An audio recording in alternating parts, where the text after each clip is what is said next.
Hi everyone, welcome back and thank you for your patience with me whilst I get prepared to talk about what I'm going to talk about today. I haven't really done a health update video in about 2 years and I'm sorry for the delay. It does take me so much mental preparation to be able to talk about what I'm going to talk about, and I find, because there's so much trauma for me around this topic, I find it really challenging. So thank you for bearing with me while I probably stumble over my words a little bit. So as you probably know if you're watching this, and if you don't, I will leave links to the original videos down below, and I promise you I'm not going to cry in this one. I've made my peace, there's no more tears left. I've cried enough over the past 5 years about this.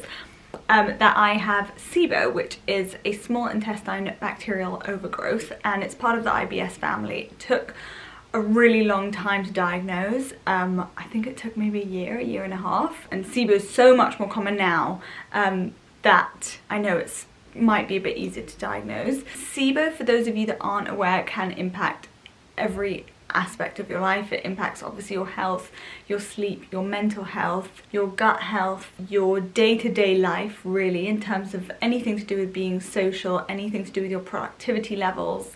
When my SIBO was at its worst, I used to sleep every time I ate, straight afterwards. My body just couldn't cope with digesting food with me doing anything else. So I had to have a nap right after I ate every single time, breakfast, lunch and dinner. So that really hindered so much of my life. I mean, I couldn't go on holiday with friends and then go have a meal and then go to the beach. I had to sort of plan my day accordingly, and a lot of my job is based around lunch meetings and things like that, so I couldn't really function the way that I was used to when it got really bad. If you want to Google more about it, there is a great website. One of the top leaders in the field called Alison Becker has a website called SIBOinfo.com.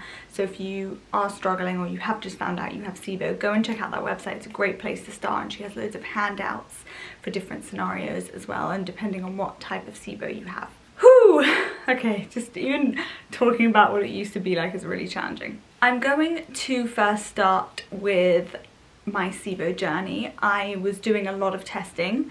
I probably had a test maybe once every 3 months for 2 years, and November 2.5 years ago I decided that it wasn't good for my mental health to constantly be waiting for these results, to constantly be trying my hardest minimizing my SIBO, to constantly be waiting for results just to tell me I still had it. And I found I was in this circle for 2 years, just waiting and waiting for these results that were just disappointing me and disappointing me and disappointing me.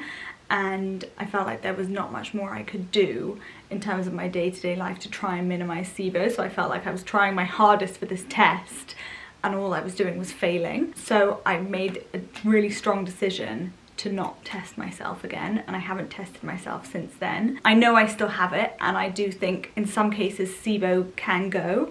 In my case, I kind of believe that it's something I'm going to have my whole life, and it's what I've done now is just try to manage my symptoms better and learn where my kind of limits are. I went in the beginning called a elemental, and I mixed it with a low FODMAP diet. And to anyone that's trying any diets, I would say give it about 6 months. I would wait 2 weeks and be like, nothing's happened, I'm still sleeping after every meal. I think when your digestion is so impaired, like what happens with SIBO, is it takes such a long time to repair that. I got a lot of questions about naturopathy and do I have a naturopath, and that is true, I do. I went to a lot of top doctors in the UK and in London, and I didn't really feel understood, in all honesty. I felt like this wasn't just a problem with my gut, this was an issue with my body as a whole, and even though it is my small intestine, that was affecting all of me, and I felt like doctors really honed in on my small intestine and kind of wanted to give me some antibiotics and call it a day, and I went on maybe 4 courses of antibiotics and none of them did anything. So I went and turned to naturopathy. I had pre-coronavirus lockdown, had acupuncture once a week for about 3 years, and I swear by acupuncture I mean that helped me so much, I can't even tell you. I was really skeptical about acupuncture, and the more I went, the more amazing I thought it was for my body, and I noticed such a huge difference. And I think there definitely is a mental aspect in acupuncture. Like, I don't really do anything else where I sit there without a phone, without any distractions, with little needles in my body, so I literally can't even move. I can't fiddle with my nails or my hair, or I literally cannot distract myself, and I think once a week that's really good for me. Once I saw a naturopath, and I had done so many courses of antibiotics that didn't really have an effect on me at all. In fact, I think they had more of a negative effect than a positive effect. I decided not to take any unnatural medicine anymore. So I didn't take any more antibiotics or unnatural herbs to do with my SIBO. So that I think actually really helped me. A lot of the natural herbs are still really potent. At some points I did learn that I was putting too much in, and I felt like my body just couldn't cope with all the vitamins and minerals and herbs I was putting in my body. So we kind of figured out, my naturopath and I, that the less I do, the better. And it's funny because that actually was my same realization I came to when I had acne, was that the less I put on my skin, the better. So yeah, I would really say in some cases less is definitely more. And I would tell that to myself in the beginning, because I think in the beginning I was just trying to do everything at once. I was trying to do 300 things, try all these different FODMAP diets, elemental diets. I tried so many different things just in desperation to get better, and try so many different medications, and that didn't actually really help me. Alright, I had a lot of questions about stress,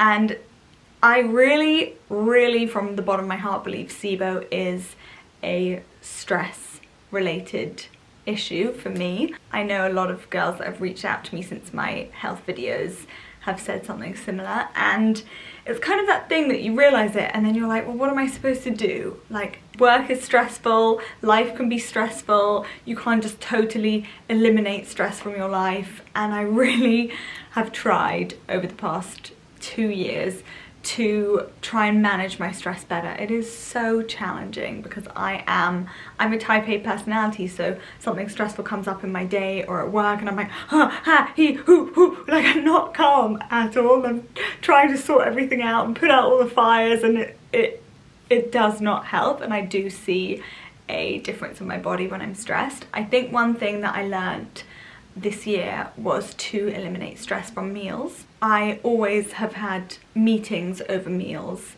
and intense conversations over meals, and something that the pandemic actually taught me in staying home and having all my meals at home was how much better my body functioned when I wasn't putting it in a stressful situation whilst trying to digest food.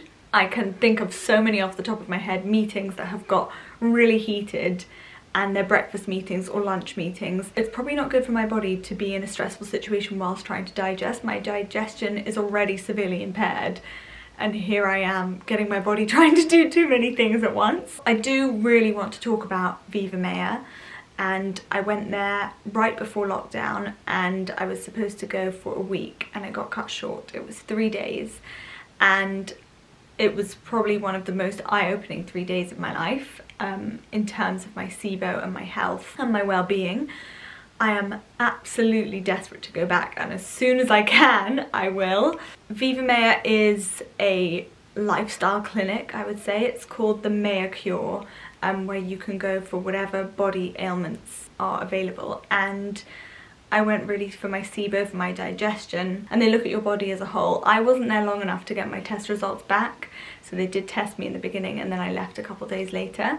So when I go back, I would love to see. It wasn't a SIBO test, it was like blood tests, stool tests, but part of their Mea Cure is this aspect of eating and digestion, and how we should be eating in peace almost. We should be eating in a really calm environment. We should be eating with love, and that made so much sense to me. Someone that had maybe like 4 to 5 breakfast or lunch meetings a week, that was eating in a rush, half-an-hour meetings here and there, or rushing out the door, eating on the go. The amount of times I would eat a breakfast bar whilst walking somewhere or walking to an appointment, and that is one of their biggest aspects of the Viva Mea clinics, is how you eat. It's not, they say it's not so much what you eat, it's how you eat. And they give you something called a chewing trainer, which is really hard bread. You can have soya bread or buckwheat bread or whatever bread they offer you, rice bread, and they ask you to chew it oh, the sun's just come in. They ask you to chew it 40 to 60 times so that it is literally baby food mush in your mouth. That was really eye-opening for me as well, and it made me so much more aware of how I probably chew my food 3 or 4 times and then swallow it. The science behind that is apparently that when you're chewing, your mouth is producing all the saliva that helps you break down your food. So when you swallow your food with that saliva and those enzymes, your body knows how to digest your food better. There were so many other aspects of Viva Mea that I absolutely loved. Not only was the location amazing, but I felt like I have so much more to learn from there, and I'm absolutely desperate to go back. So as soon as I can, I definitely will be booking back in there. Salon says, do you feel your symptoms lessen when you are on vacation and relaxed?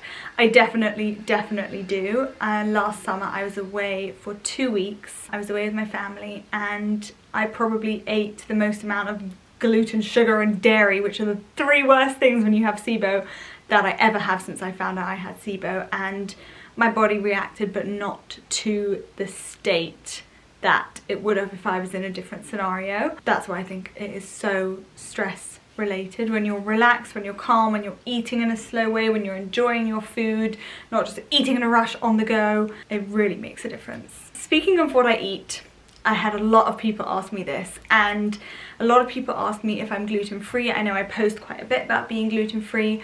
I have been gluten-free, I think this is my 4th year now, my 3rd or 4th summer of being gluten-free. And it took me 7 months of trying every single day to be gluten-free to actually get through a day of being gluten-free. It is not something that's easy to give up, especially if you eat a lot of gluten like I did. I had a lot of bread, cereals, crisps, so many things containing gluten, soy sauce. I had a lot of fried foods, and cutting out gluten was something that I had from every single test, no matter what clinic, what doctor, every single test said you shouldn't be having gluten, you're having a bad reaction. If I did a blood test, a stool test, a kinesiology test, food intolerance test, whatever test it was, every single one, the top thing that came back and said gluten.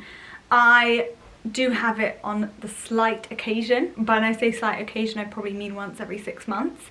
In the beginning, when I started being gluten-free, there weren't that many exciting options, and I found that so challenging. And I really found it challenging to be around people that could eat what they want and eat pizza and pasta, and I just wanted to eat that stuff so badly, and I knew the effect it had on my body, and I would really struggle.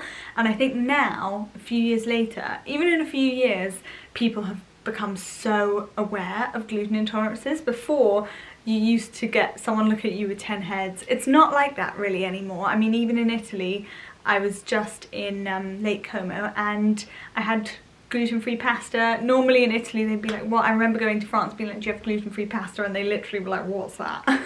They literally looked at me with 10 heads. But now, a few years later, everyone's like, yes, gluten-free, totally fine. And there are so many amazing snacks and treats that are gluten-free. A lot of people ask me about body confidence.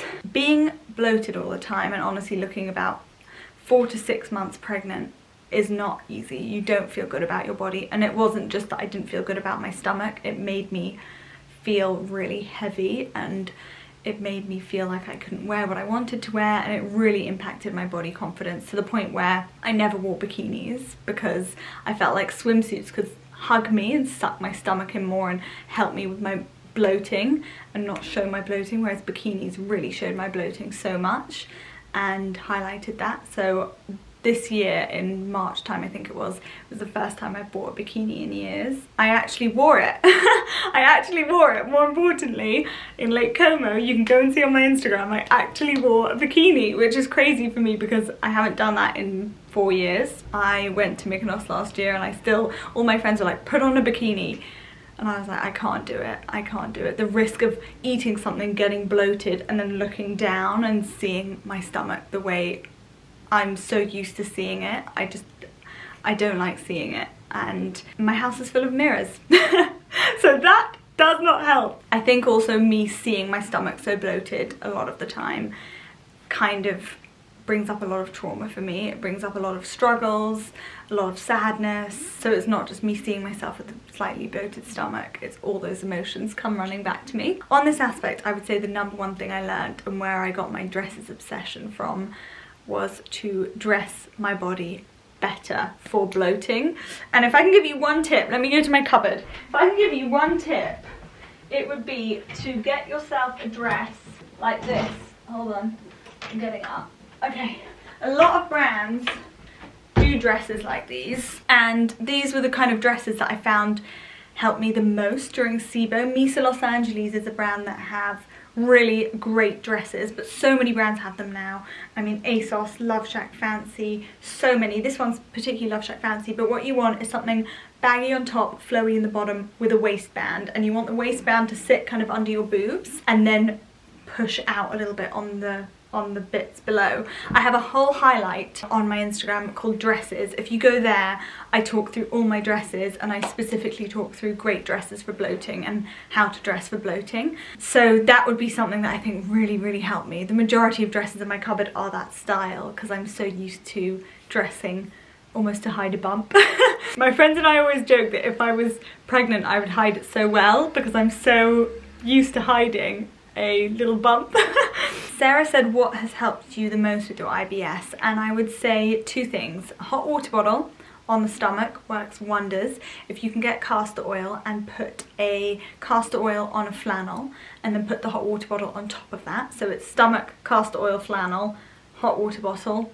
It's great. If you Google castor oil packs, they'll tell you more about them. Just literally Google castor oil pack IBS and you'll find lots of information on that. I actually found a lot of the Viva Mea Cure ways to help me. For example, they say you should eat your dinner earlier so that you're not digesting when you're sleeping, or that most of your digestion gets out the way before you go to sleep, and that has helped me tremendously. I mean, I used to eat dinner sometimes at like 9:30, 10, 10:30 and then go to sleep at midnight. Then I would wake up really tired and really groggy, and it makes so much sense when they told me, because obviously my body's trying to sleep and digest at the same time, so it doesn't do either of those well, and that made so much sense to me. If you can, Google Viva Mea Cure if you're interested, and it will tell you more about their method and how they do things. I think it's one of the most sense-making, that's not even a word, but sense-making cures that I've ever heard, and it's something that made the most sense to me and I saw the most results from. Bunny So Foxy says, how come you never look bloated? I do. I guess I don't really show it because it is so often. I do want to keep it real. And so everyone, I feel like, who watches my channel, follows me on Instagram, knows I have SIBO, knows I have IBS, knows I get bloated. So I don't want to show you like every week, like, oh, here's me bloated again. But I do. Alright, a lot of people ask me about exercise because I know that I've been running a lot recently and posting a lot about running, and if that has helped my IBS and my SIBO, and in terms of exercise in general. Before running, I used to do spinning. I like high intensity things. I used to do dancing, and I still do both those things, but obviously I can't go to a gym at the moment. Everywhere is closed. So I would say exercise and moving your body definitely helps. At Viva Mea, they say that you should exercise first thing in the morning or do some sort of movement. So whilst I was there, they had early morning yoga at 7:30. So now, since then, I've tried to do something first thing, and it's normally I'll walk in for maybe like an hour first thing in the morning, or on a run day I'll run.